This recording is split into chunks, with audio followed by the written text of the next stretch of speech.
Selamat pagi rekan-rekan semua. Pada kesempatan kali ini saya akan membahas mengenai implementasi two-factor authentication atau 2FA untuk meningkatkan keamanan akses email, terutama untuk digunakan pada Jimbra Network Edition versi 8.7 ke atas.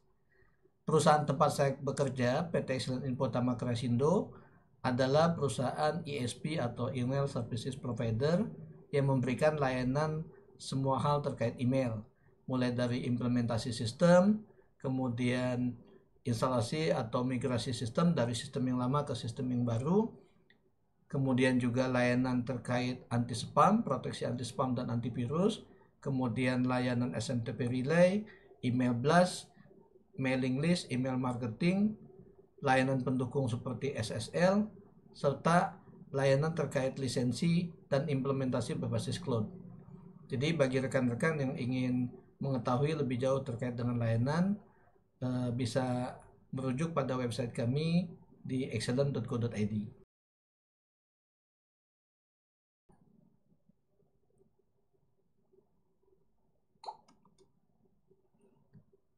Apa saja poin pembahasan untuk kali ini? Pembahasannya ada 3 materi.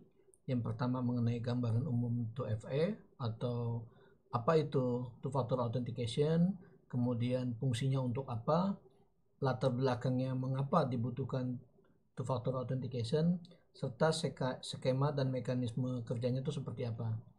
Kemudian yang kedua adalah mengenai implementasi two-factor authentication pada webmail dan email client, apa saja yang dilakukan dan apa saja yang perlu diperhatikan.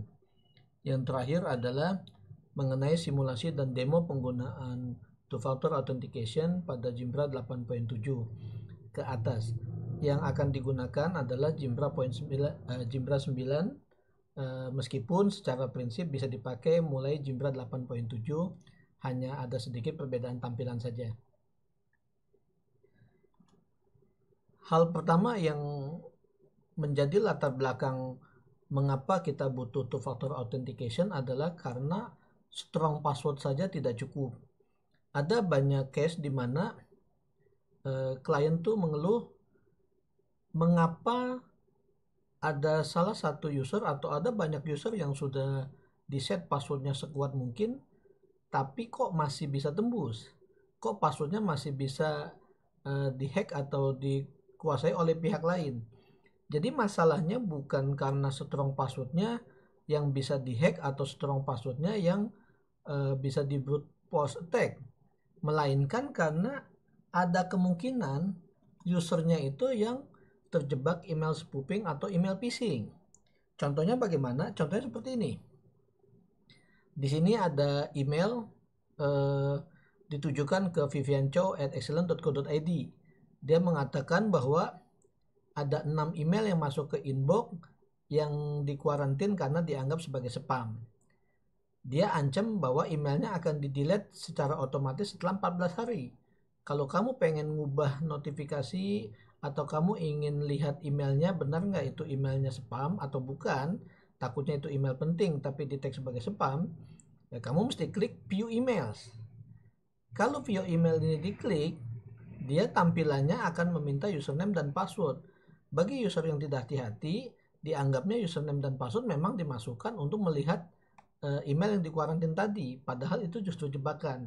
Begitu username dan passwordnya dimasukkan, ya otomatis si pihak dalam ini yang melakukan hijacking atau mengirimkan email spoofing, dia bisa menguasai username dan password dari user yang terjebak ini. Contoh yang lain, ada banyak contoh untuk email-email spoofing atau phishing. Yang sebelah kiri mengenai akun shutdown, ini bisa bikin kaget, bisa bikin bingung si user kalau dia tidak paham bahwa ini email palsu. Dia akan kaget, dia pikir wah emailnya akan di shutdown, emailnya akan di terminate, saya harus revalidate akun atau diminta melakukan pembaruan webmail.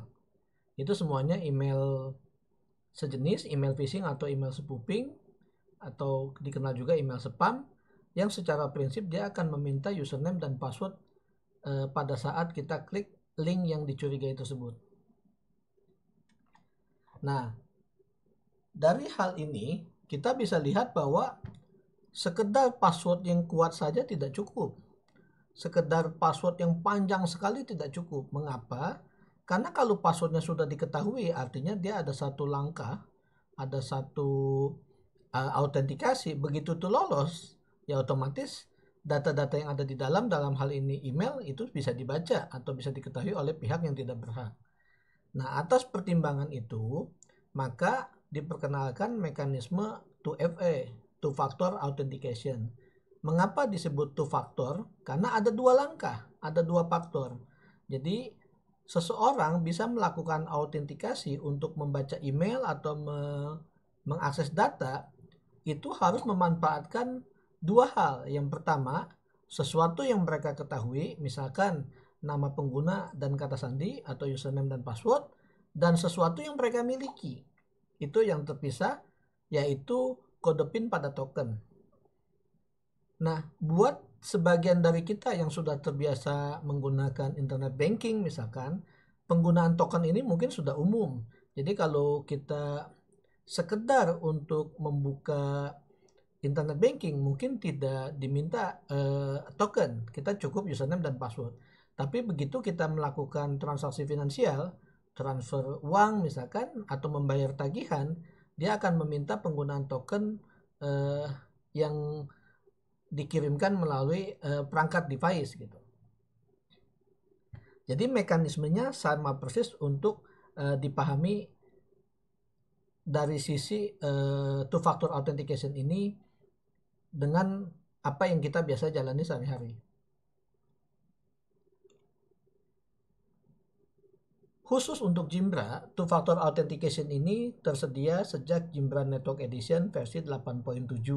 Jadi Jimbra Network Edition versi 8.7, 8.8 hingga versi yang terbaru versi 9 ini sudah tersedia. Jika sudah ada, saran kami atau saran saya pribadi adalah segera diaktifasi, karena ini fitur ini sangat bermanfaat untuk mencegah kemungkinan diambil alihnya suatu akun karena passwordnya kompromis atau passwordnya diketahui pihak yang tidak berhak. Selanjutnya adalah mengenai langkah-langkah aktivasi two factor. Apa saja langkah-langkah yang harus disiapkan? Ada 3 secara prinsip langkah aktivasi pada Jimbra. Yang pertama adalah aktivasi pada class of service Jimbra admin. Jadi kita masuk ke class of service yang digunakan, kemudian pilih menu atau tab advance. Di situ ada menu two factor authentication. Ada 3 atau 4 pilihan di situ. Pertama, enable two factor authentication, ini statusnya wajib kalau kita mau aktifkan 2FA. Kemudian require two step authentication, jadi dia di set wajib atau mandatory. Setiap user yang login akan diminta untuk melakukan two factor authentication. Dan yang terakhir, enable application passcode. Application passcode ini nanti saya jelaskan di slide terakhir. Itu digunakan untuk aplikasi atau untuk email klien yang tidak memiliki kemampuan two factor. Ada satu isian di sini, ada number of one time code to generate. Itu ada 10. Maksudnya apa? Ini sebagai tindakan jaga-jaga. Kalau sampai perangkat atau aplikasi two factor authentication-nya hilang atau rusak atau yang lain, kita masih bisa login menggunakan one time codes. Ini bisa di-generate, sekali generate ada 10 code. Biasanya di-generate oleh si admin atau orang lain yang bisa melakukan autentikasi ke dalam akun yang di-manage. Langkah yang kedua adalah kita harus melakukan instalasi aplikasi. Bisa instalasi aplikasi Authy atau bisa juga menggunakan aplikasi Google Authenticator. Pada video saya sebelumnya, saya sudah mendemokan tata cara instalasi aplikasi Authy. Kalau ingin tahu lebih lanjut, saya tuliskan juga di deskripsi video ini. Yang terakhir adalah aktivasi pada webmail. Jadi pada saat kita sudah diaktifkan fasilitas two factor authentication-nya, maka kita harus lakukan aktivasi pertama kali. Caranya bagaimana? Caranya kita bisa melakukan login. Jadi kita siapkan aplikasi Authy atau Google Auth, kemudian kita login ke webmail. Setelah kita login, dia akan meminta wizard untuk mengaktifkan two factor authentication. Kita tinggal ikuti widgetnya. Setelah widgetnya didapat, kita bisa tersambung. Jadi ada terkoneksi antara aplikasi Auth atau Google Authenticator dengan two factor authentication milik akun yang kita gunakan untuk login.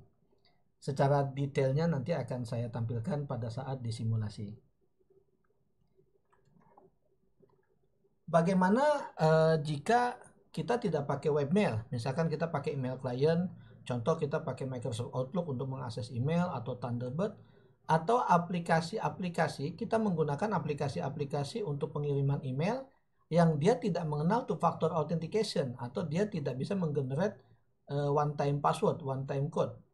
Nah, itu ada istilah namanya application code. Jadi application code ini di menu, kalau kita sudah aktifkan two factor authentication pada akun yang kita miliki, dia ada pilihan namanya application code. Kita bisa create application code atau passcode yang digunakan untuk aplikasi yang tidak mendukung two factor authentication. Di sini saya ambil contoh, saya buat dua buah application code atau passcode. Yang pertama Aqua AWS atau Aqua EWS, ini digunakan untuk Exchange Web Services, dan yang kedua Aqua Mail. Jadi kalau saya pakai aplikasi Aqua Mail di HP, kemudian dia tidak punya kemampuan two factor, saya bisa gunakan passcode atau application code ini sebagai pengganti password akun yang saya miliki. Di sini juga ada beberapa pilihan yang tadi saya sampaikan, ada one time codes, ada 10 unused code itu yang bisa digunakan kalau kondisi emergency, dan di bawahnya ada trusted devices. You have 9 trusted devices. Jadi saya bisa set, misalnya saya menggunakan perangkat komputer yang saya gunakan sehari-hari sebagai trust devices. Itu dia akan skip two factor authentication-nya karena dianggap dia trust device. Nah, ini kalau kita khawatir dia berbahaya, kita bisa revoke. Jadi tidak di trusted, tapi kita revoke supaya setiap kali login harus selalu meminta masukkan two factor authentication code-nya. Oke, cukup dari saya untuk penjelasan mengenai two factor authentication. Langkah yang terakhir, kita akan melakukan simulasi pada webmail. Jadi saya akan siapkan dulu perangkat untuk simulasinya.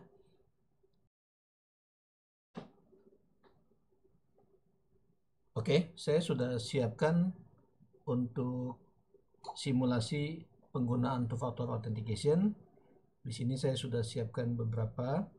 Yang pertama adalah di sini saya ada halaman login sebagai user biasa dan halaman login sebagai Jimbra admin. Kemudian saya juga sudah siapkan di sini aplikasi Auth yang akan digunakan untuk two factor authentication menggunakan HP.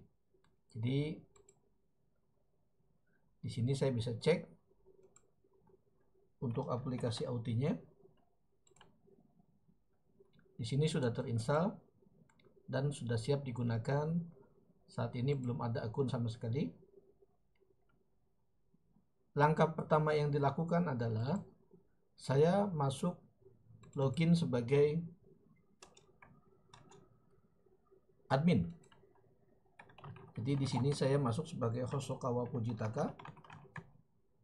Kemudian passwordnya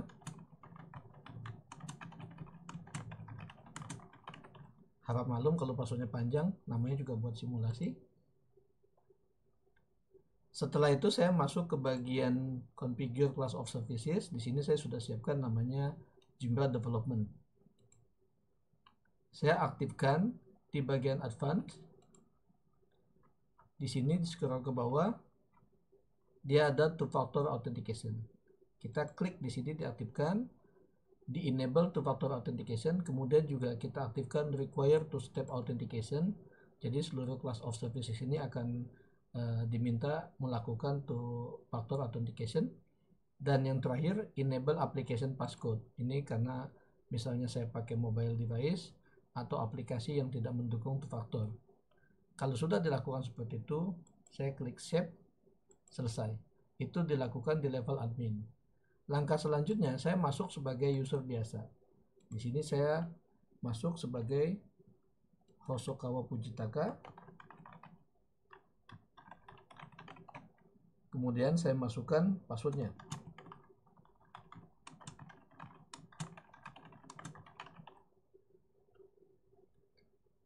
Saya pilih masuk. Dia akan langsung meminta atur autentikasi 2 langkah. Jadi ini tampilannya dalam bentuk tampilan wizard. Saya pilih mulai penyetelan atau start wizard. Dia minta masukkan konfirmasi password.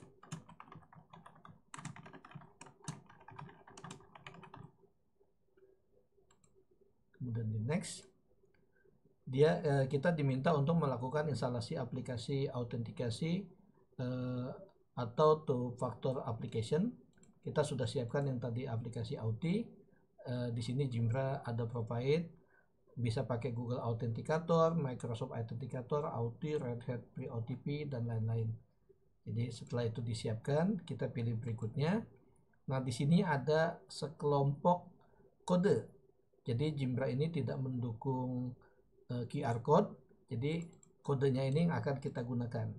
Setelah kode ini kita salin atau kita catat, kita pindah ke Android, ke aplikasi Auth.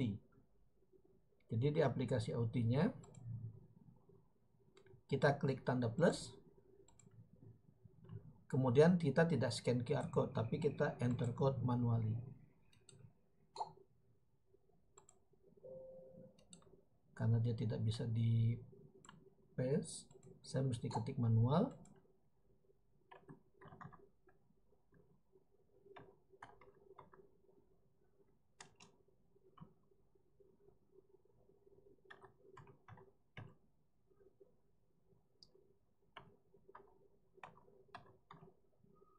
Divalidasi ulang. Kalau sudah pasti kita pilih save. Ini dia minta backup password.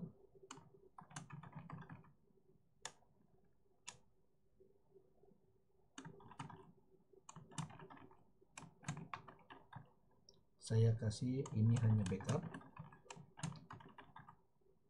yang nanti bisa saya ganti kembali.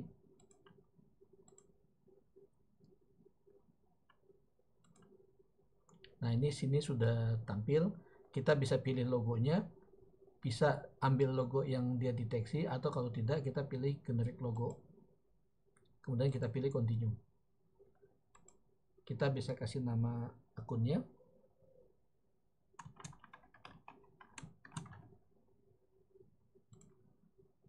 Kemudian kita klik save.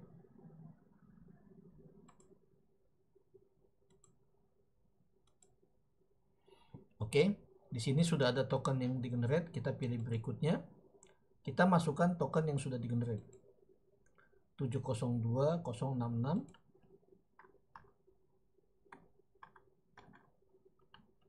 Kemudian kita pilih berikutnya, selesai. Seperti ini, sudah bisa tampil.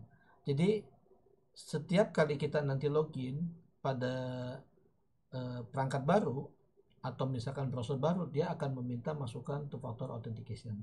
Kita bisa juga di trust. Jadi PC atau laptop yang sehari-hari saya gunakan, saya bisa trust, meskipun dari sisi keamanan sebaiknya tidak di trust supaya kita tidak lupa. Jadi semua login tetap menggunakan two factor authentication. Ini tampilannya saya ubah sedikit. Ini Jimbra 9, dia ada tampilan modern. Saya biasa menggunakan yang klasik. Nah, kita akan lihat di menu preference ini, di bagian account, di sini ada two-step authentication. Di sini ada one-time code, 10 unused code. Nah, ini kita bisa catat. Kita bisa print, dicatat. Jadi satu saat kita kehilangan akses atau perangkat Auth-nya, aplikasi Auth-nya tidak bisa diakses, kita masih bisa login untuk kemudian di set ulang. Di sini juga saya tidak ada device yang di trust, jadi belum muncul. Kalau sudah ada, dia akan muncul di sini. Kemudian application code misalkan saya ingin tambahkan aplikasi di mobile, saya cukup tambahkan add application code, kemudian saya tuliskan misalnya Outlook Mobile, kemudian diklik next. Nah, application passcode ini pengganti password, jadi nanti pada saat di setting di aplikasinya, misalkan ditanyakan username dan password, saya akan masukkan username hosokawa.fujitaka@excellent.co.id. Passwordnya bukan password yang saya gunakan, tapi password ini. Jadi application code ini menjadi pengganti dari password yang biasa digunakan. Jadi secara prinsip aktivasinya cukup mudah dan juga tidak terlalu merepotkan, tapi dari sisi peningkatan keamanan sistem ini bisa mencegah kemungkinan diambil alihnya suatu akun karena password atau username-nya diketahui. Jadi minimal ada langkah kedua atau proteksi kedua. Jika suatu saat ada indikasi kompromis, akunnya tetap terlindungi dari kemungkinan disalahgunakan. Demikian untuk video kali ini. Semoga bermanfaat. Sampai ketemu lagi pada video berikutnya.